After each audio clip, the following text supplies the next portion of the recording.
Invasion Day on the English Channel. Allied fighting men equipped with all types of firepower, with tanks, trucks, and bulldozers, board landing craft for the long-anticipated assault on Fortress Europe. The breaching of the German West Wall is only another of the raids to beat down our enemies.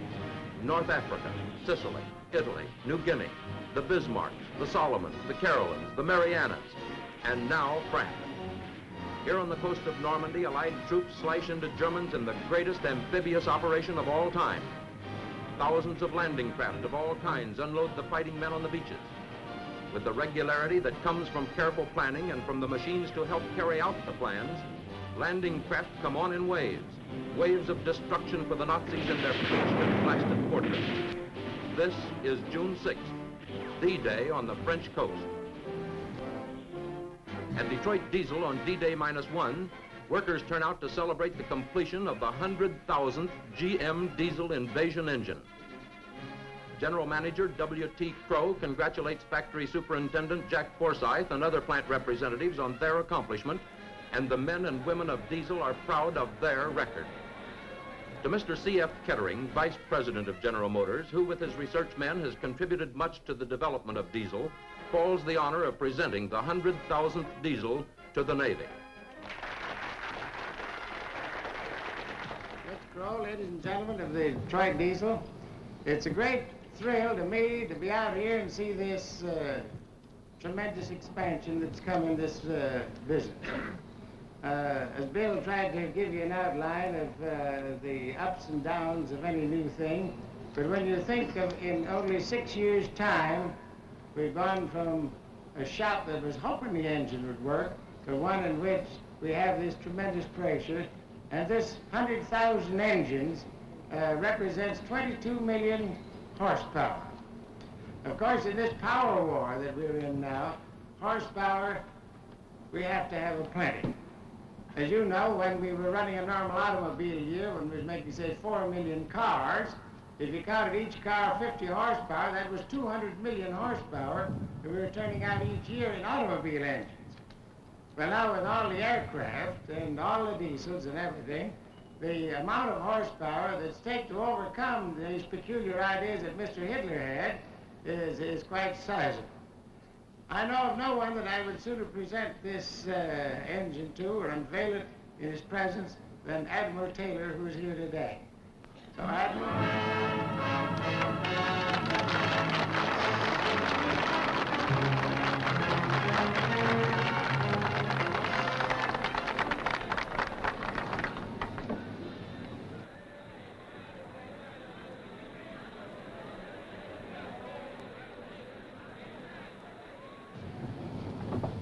Admiral Taylor, Admiral Taylor, I take great pleasure in presenting to you, as a representative of the United States Navy, this 100,000th engine.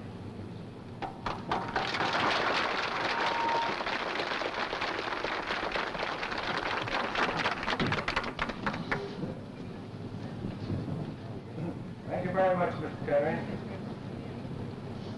Fellow Americans, it is indeed a pleasure and a privilege to represent Secretary of the Navy Farstall here today on the occasion which marks the delivery of the first 100,000th diesel landing craft engine to your Navy. The 100,000th Diesel, ready to follow up Invasion Day. 100,000 engines representing 22 million horsepower. 100,000 engines whose parts are completely interchangeable. 100,000 engines carrying men and weapons and materials to every battlefront, generating power for searchlights and water purification and all the necessities of life in battle areas, powering the giant bulldozers that chop landing fields and roadways from the forest. Today, all over the world, American men and American machines are fighting a war of destruction so that with victory, they may devote themselves to constructive, lasting peacetime effort.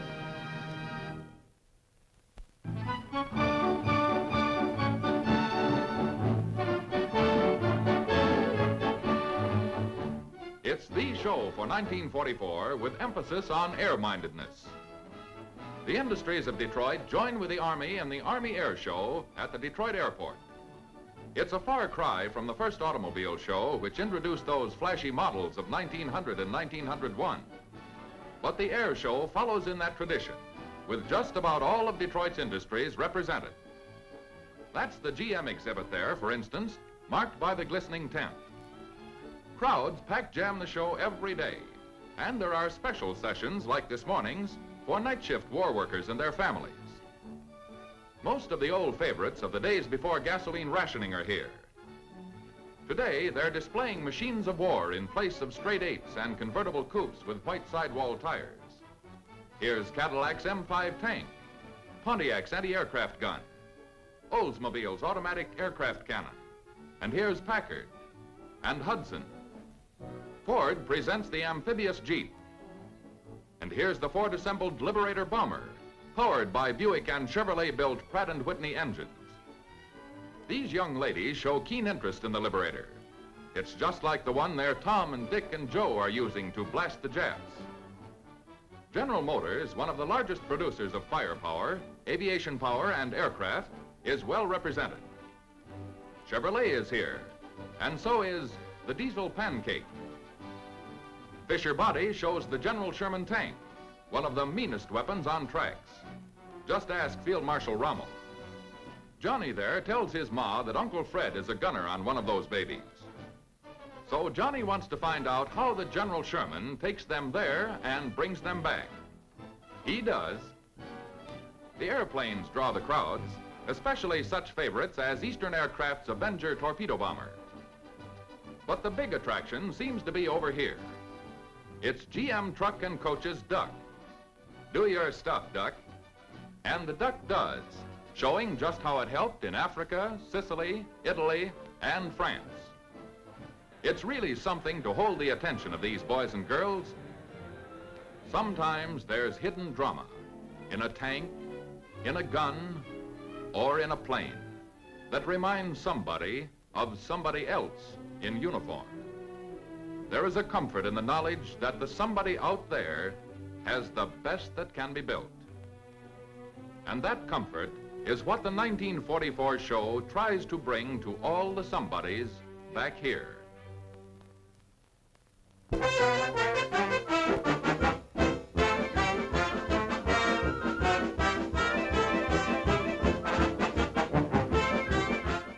Step right up, folks, and see the Wildcat.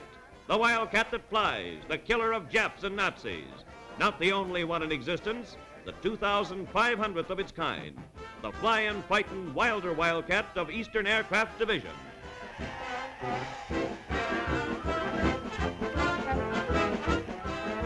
And here she comes.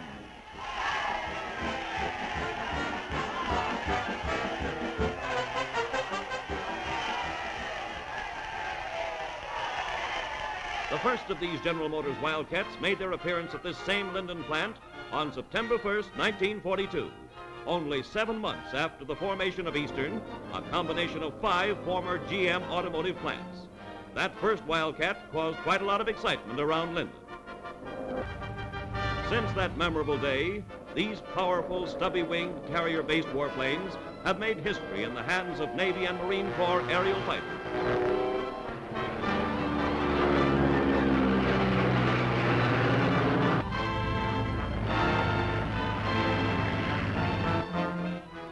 More than 10,000 of the folks of GM's Eastern Aircraft Division, the sole producers of the Wildcats, gathered in the Linden plant to witness the official christening and delivery to the United States Navy of the 2,500th of these famous fighter planes.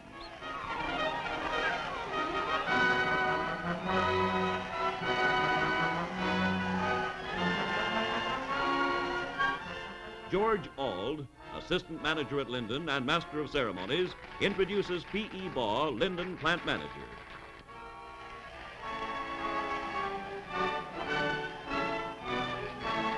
Officially representing the United States Navy, Rear Admiral C.H. Woodward salutes the workers of Eastern Aircraft Division for their fine record of producing 2,500 of these carrier-based fighter planes in such a brief period of time, in spite of almost constant design changes to keep the Wildcats the best lightweight fighter planes in combat service Eastern is turning out more combat planes for the Navy than any other single producer.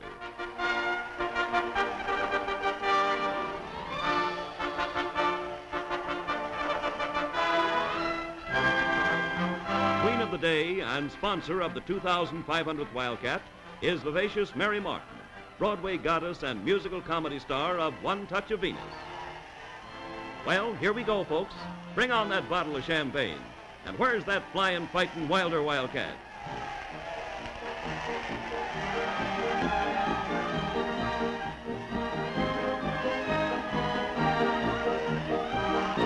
Let's go. Come on, sock it. Come on, Socket. Hit it. Go ahead and sock it. Right on the button, Mary. Come on. What you waiting for? Let's go. Yes, now. Come on. George, sock it. There we go.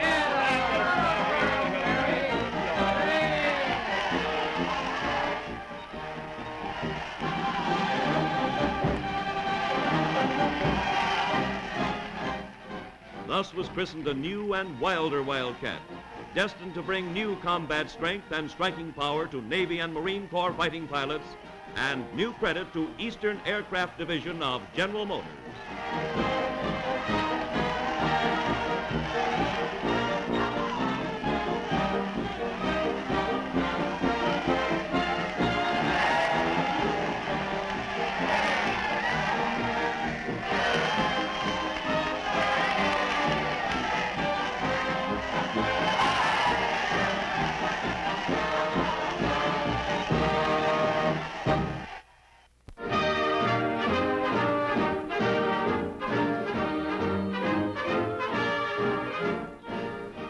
Indiana's largest Buick dealer is one of the first dealerships in the country to receive the Army-Navy E Award. When car production stopped, there was no retrenchment at Monarch Buick in Indianapolis. Monarch's enterprising president, William R. Kraft, went right out and found a war production job for his expert mechanics. Good mechanics can work it if it's made out of metal, said Mr. Kraft. So he acquired an adjoining building and organized a machine shop. Here, Monarch's mechanics machine critical parts for war goods. Opened just 2 years ago, by June 1st, Monarch had manufactured and shipped 250,000 pieces to prime war production plants. Monarch subcontracts for Allison and Delco Remy divisions of GM, Stewart Warner, Universal Gear, RCA Victor, and Curtiss Wright. A small war plant, but one of the best, says the Army and Navy, and they should know. Monarch people and their families are definitely a part of the war effort. Colonel Enos tells the Monarch organization their production record is outstanding, but no soldier on the battlefront or on the production front can rest until victory is ours. To them, Lieutenant Colonel G.M. Enos presents the E for excellence.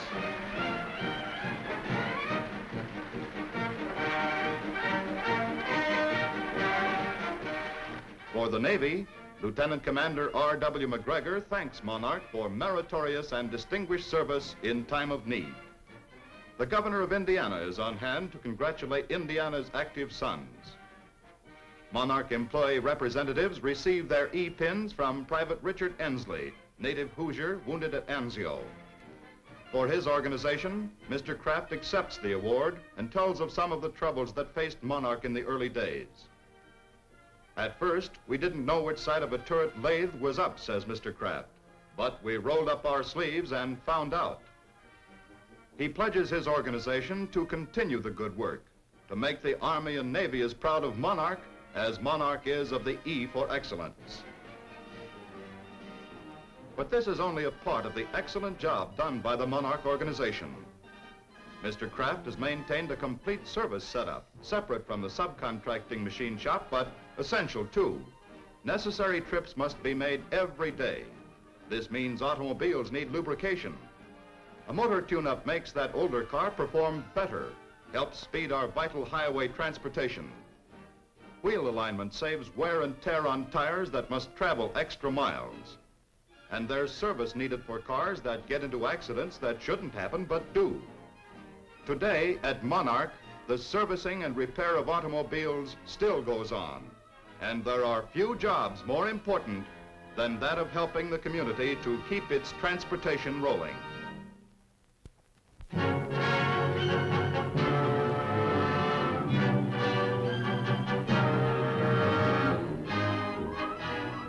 Captain Don S. Gentili, famous American ace, pays visit to the GM division at Vandalia. The men and women who build propellers for several of Uncle Sam's fighter planes, including the Mustang, turn out in force to welcome the ace Mustang fighter pilot. Mr. W.J. Blanchard, General Manager of Aeroproducts, and Captain Gentili, with members of his family, arrive at the ceremony. We in Aeroproducts must continue to do our part, says Mr. Blanchard. Captain Gentili has certainly been doing his. He is a fighter pilot with 27 German planes to his credit. A fighter pilot decorated by General Eisenhower. The Aeroproducts folks meet the flying captain.